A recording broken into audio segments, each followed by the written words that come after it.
We now approach one of the most important concepts of the first half of this course, the derivative. We're going to motivate this by a classic physics model. So consider the graph below and assume it represents the position of a person over time. So we have a person walking, and over 4 seconds they move from position 0 up to position 2. Now one of the things we might do with this is talk about the speed of the person. And it's pretty straightforward to calculate some properties about speed. For example, the average speed of the person between t equals 1 and t equals 4 seconds. Well, if we're talking about speed, then what we're talking about is a change in position over a time interval, a change in time. And with the graph we've been given, that's pretty straightforward to find. Here's t equals 1, here's t equals 4, here's the position that person was at time 1 and time 4. And so what we have is the position, which is the function value at 4 and 1.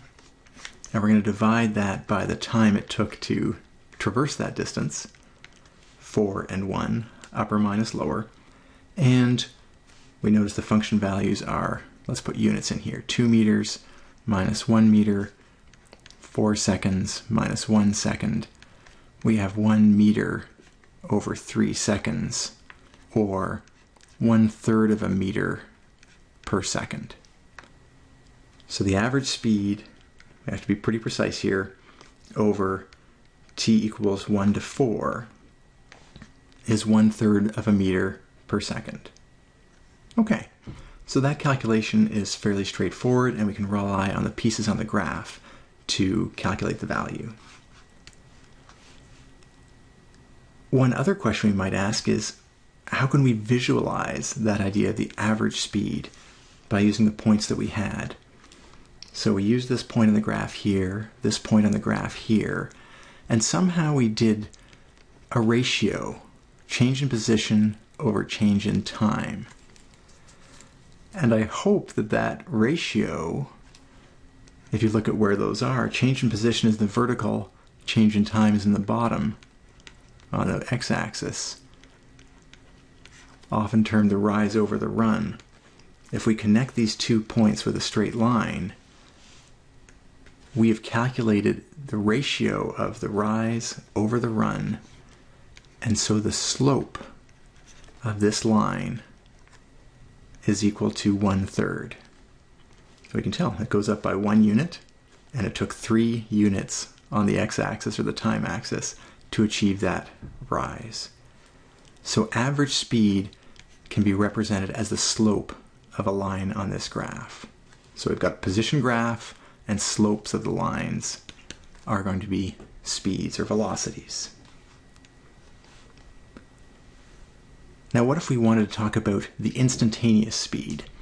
So, brief reminder, average speed is a pure measurement of where we were, where we are, and how long it took us to span that distance, and calculating the speed from that. The instantaneous speed would be what a speedometer would read. So if we take this instance here, and we talk about an instantaneous speed, well, speed is going to be somehow, again, a slope on the graph. But what kind of slope are we going to get? If it's an instantaneous speed, it's going to be a slope not between 2 points, but just the slope of the graph itself at that one point that we pick, that one instantaneous point. What's the slope right there without taking a second point into account?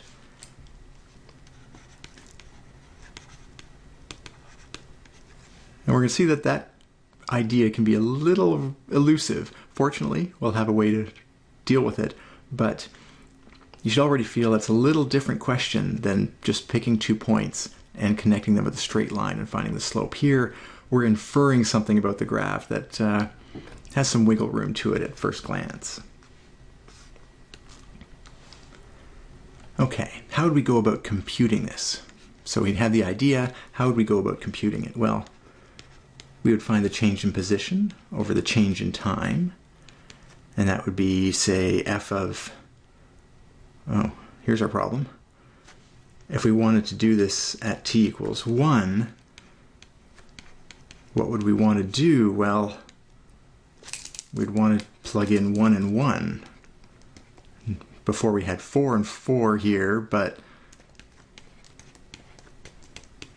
that's not going to work quite as nicely. And here we see one of the reasons why calculus took a while to develop.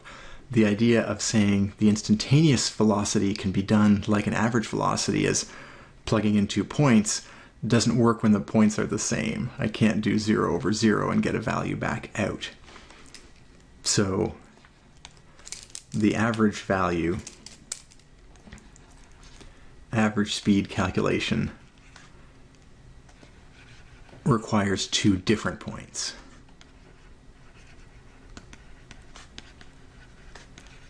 Okay.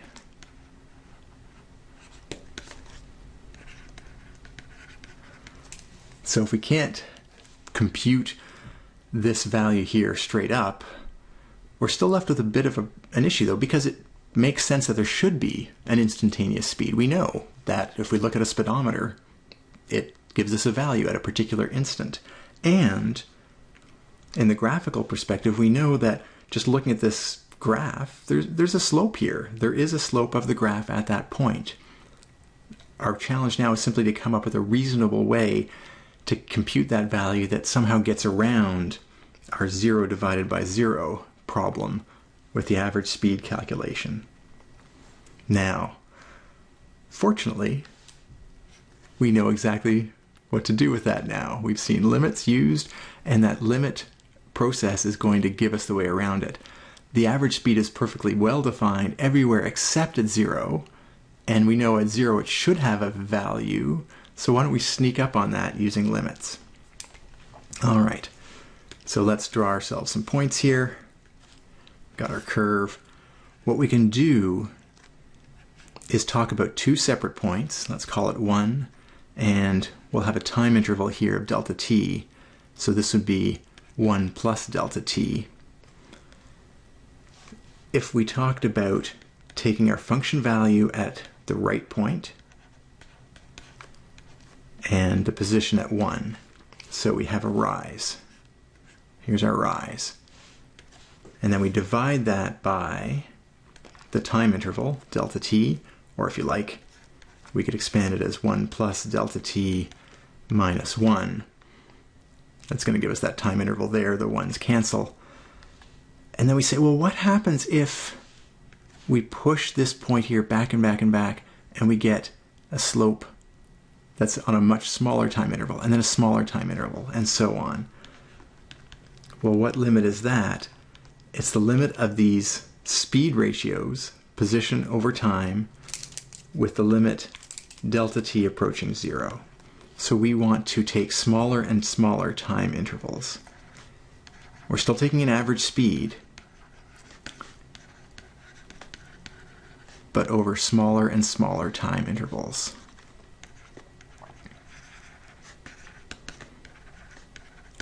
And what we end up with at the instantaneous velocity is, well, what if it was the smallest possible time interval we could imagine and then make it smaller still? What would we end up with as that time interval shrinks to 0? That'll be how we define our instantaneous velocity. Just to sketch that out again on a formal graph, let's say we started off with our original interval. Let's say we got delta t here, and we calculated a slope from that. And then we shrink it. We shrink our delta t. We make our delta t smaller like this. And we get a slope out of that. And then we take a slope on a smaller interval still. Delta t here. And we get a slope out of that. And even now we can see that the ideal slope, I'll draw it in black here, the ideal slope and this red line slope are very, very similar. The limit that we're computing we're approaching it quite nicely, and the mathematical process of shrinking these intervals even smaller, in the limit we're going to get what we want, which is the slope of a line that just touches the graph at the 1 point, or is the instantaneous slope.